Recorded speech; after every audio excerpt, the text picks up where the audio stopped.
region. Amen. It's great to be with you and with Hagar.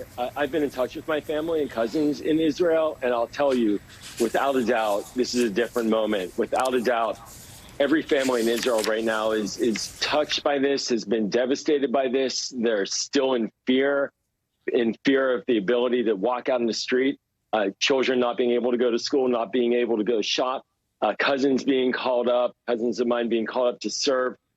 So this is a moment that Israel has not experienced in decades. And what this is going to do is mobilize all of Israeli society. There is now a significant amount of support for whatever action the Israeli government takes regarding Hamas and Gaza. And so we're going to be looking at, and I think everybody is sensing, we're going to be looking at a very devastating assault on Gaza in the coming days.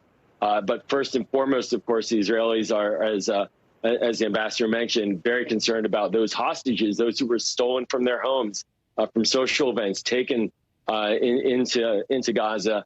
And so it's a very complicated effort as well. But every single family in Israel right now is devastated and living in fear. The language that was used by the former ambassador was prolonged. You're saying the situation on what Israel might launch will be devastating.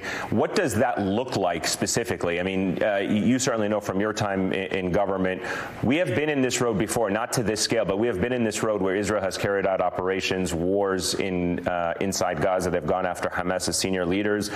They've carried out ground incursions, ground invasions. What is going to fundamentally change this time militarily if Israel, as you say, does in fact exact a heavy military price?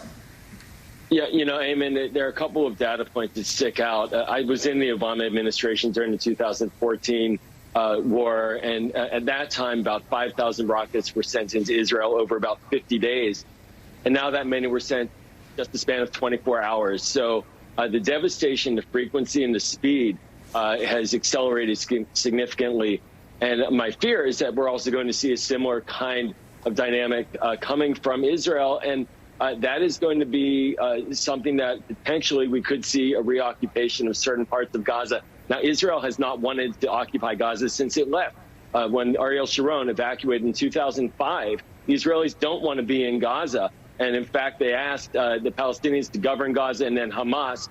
It has been a spoiler. Remember, Hamas knocked out the Palestinian authorities, killed thousands, killed Palestinians, took over power there, and has launched attacks ever since.